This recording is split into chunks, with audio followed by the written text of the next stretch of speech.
Mivaingana ny rano eny amin'ny Pic Bobby. Teny amin'ny Pic Bobby isany andria ary mivaingana ny rano eny antoerana hoy izy tsara ery ilay Madagasikara.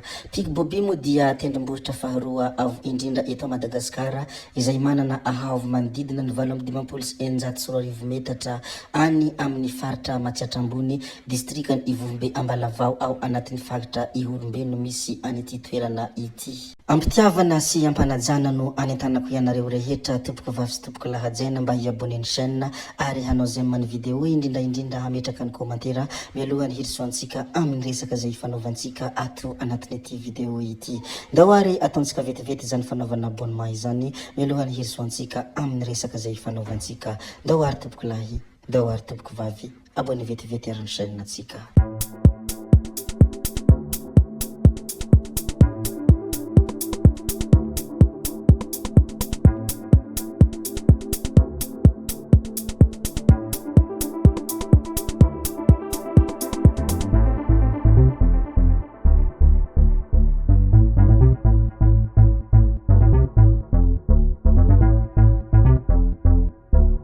Hoan'izay mpakafy kilalao baolina kitra moa dia ampahafantarina etona fa maty ny lozam-pifamoivoizana niaraka tamin'ny rahalahiny i Diogo Jota. Maty ny lozam-pifamoivoizana niaraka tamin'ny rahalahiny i Jota izay 20 taona mpilalao-ny Liverpool sy ny ekipam-pirenena Portugais. Androany alakamisy tamin'ny 4 ora maraina no niseho an'ny loza. Niseho an'izany loza izany moa tany amin'ny faritra atsimony Espagne iny raha araka ny voalazan'ny loharanom-baovao. Niala lalana ny fiara nentiny izy ireo aveo nirehitra raha ny fanazavana i Diogo Jota izay vo avy natao mariazy tamin'ny 12 jona lasa teo, manokatra fanadihadina momba ny antony nahatonga ny loza moa ny manam-pahefana any antoerana raha araka ny loharanom-baovao hatrany. Rehefa avy niresadresaka ny vaovao malaza any ivelany iny moa isika dia andeha ary isika hilaza kely ny mikasika ny hafatra izay nataon'ny filohan'ny Republikan'ny Malagasy tany amin'ny distrikany Vovabato iny. Toy izao moa ny teny izay nambarany rehefa nandray ny fitenenana ny ambatany: efa nataon'i Jesosy Kristy tompo ny fahagagana, ny masony izay tsy mahita no efa natao hoe jamba, ny sofiny izay tsy mandre no efa natao hoe marenina, fa ny fahagagana efa nataon'i Jesosy Kristy tompo satria izy dia mampahita ny jamba ary mampandre ny marenina, hoy ity filohan'ny Republika ity. Nilaza ihany koa ny tenany tamin'ny izany antokosendinina izay nambarany izany ny hoe: ary ianareo eto alakamisy itenina ankehitriny dia sady mahita no mandre fa efa tonga aty ny fampandrosoana hoe Andry Rajoelina androany raha nitokana ny fotodrafitrasa iray tao amin'ny distrikany Vovabato. Fa ny zavatra somary mahavarina kely amin'ireo zay mpaneho hevitra ao anatin'ny tambanjotra serasera dia ny hoe rehefa miteny ity filohan'ny Republika ity ninona izay teny lazainy dia ireto olona ireto dia mandray vilana foana. Ninona izay teny lazainy filohan'ny Republika tsy haina manany ihany, tsy haina entiny fankalana diso tafahoatra. Ity namana anankiray ity moa dia naneho ny hevitra nanoloana io teny izay nambaran'ny filohan'ny Republika io ny hoe: ny tombo iray indray ny pastera mpanao mirakla, amen amen. Ny asa tsy misy ho isy atoato, ny kibinona ho voky, amen ho ity namana ity. Azadino ny rakom-pisaorana, tsy misy ampahafolon-karena takihana fa olo tsara izy, hoy ny fanehoan-kevitra ity namana ity manoloana ny kabary izay nataon'ny filoham-pirenena teny amin'iny komina Vovabato iny. Rehefa avy niresadresaka ihany koa ny mikasika an'iny teny izay nambaran'ny filohan'ny Republika Andriamatoa Hajaina Andry Rajoelina iny isika dia andeha ary isika hiresaka kely ny mikasika any Andriamatoa Infantino ilay filohan'ny FIFA.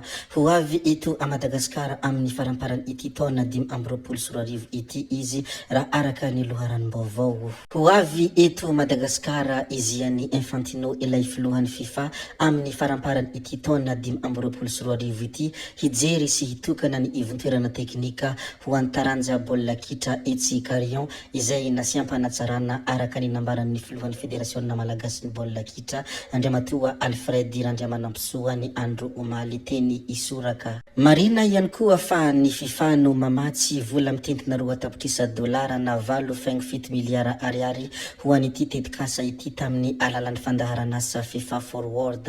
Nanomboka tamin'ny volana Desambra 2024 ny asa ary vinivinaina ho vita amin'ny farany Septambra 2024. Raha ny fantatra dia hahazo bisy vaovao avy amin'ny FIFA ihany koa ny ekipam-pirenena malagasy. Anisan'ny tsara ho fantatra daholo zany zavadrehetra izany ka izany indrindra no antony iresahanay ny hoe ho avy eto Madagasikara amin'ny fanaparan'ity taona 2024 ity ny tenany. Ny manaraka izay ho resantsika ihany koa dia resaka homosexuel na fanambadiany ireo olona mety ho fananahana. Tsy manaiky mariage homo sy fanalalahana avortement i Madagasikara.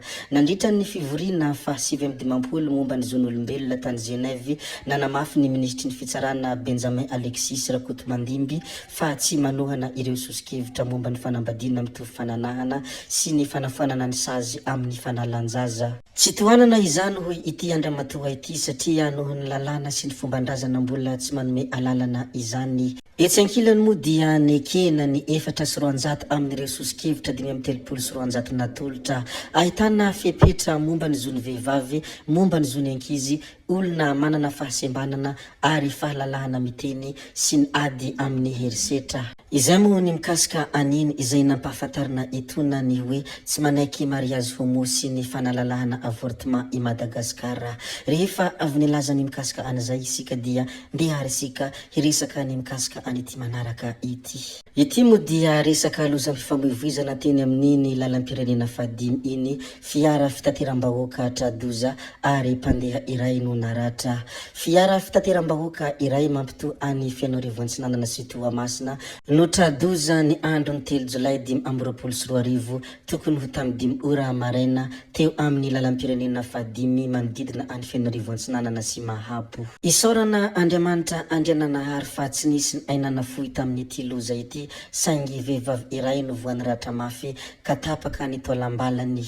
Efa nahazo fitsaboana vonjimaika izy ao amin'ny toeram-pitsaboana Fianareva Antsinanana. Rehefa nitranga moa ity loza mpifamoivoizana ity dia nidina nijery sy nanao fanadihadiana avy hatrany teny antoerana ny zandaro ao Mahabo mikasika ity loza mpifamoivoizana ity. Tsy azo lazaina hoe vitsy fa somary efa betsabetsaka ny zavatra izay efa noresantsika tato anatin'ity video ity. Tsy laza fotsiny isika afa-tsy ny hoe teny nataon'ny filoham-pirenena ary resaka ny lozam-pifamoivoizana sy ny resaka ilay mpilalao baolina kitra malaza izay nodimandry sy ny tsy fankasitrahana ny resaka fanambadian'olona mitovy fananahana. Tato ihany koa no niresantsika mikasika ilay olona ho tonga eto Madagasikara amin'ny faramparan'ny taona 2024 izay hitsidika an'izany Carillon izany. Tsy valampatra hela isika fa aleo ajanonantsika hatrea koa ny videontsika ary tompoko vavy sy tompoko lahy koa dia mankasitraka anareo na vitana hainao hatramin'ny farany ary mbola manentana anareo foana ny mbola hanaraka ny video manaraka izay alatsaka hiato misesisesy tsy mijanona tsy anky ato.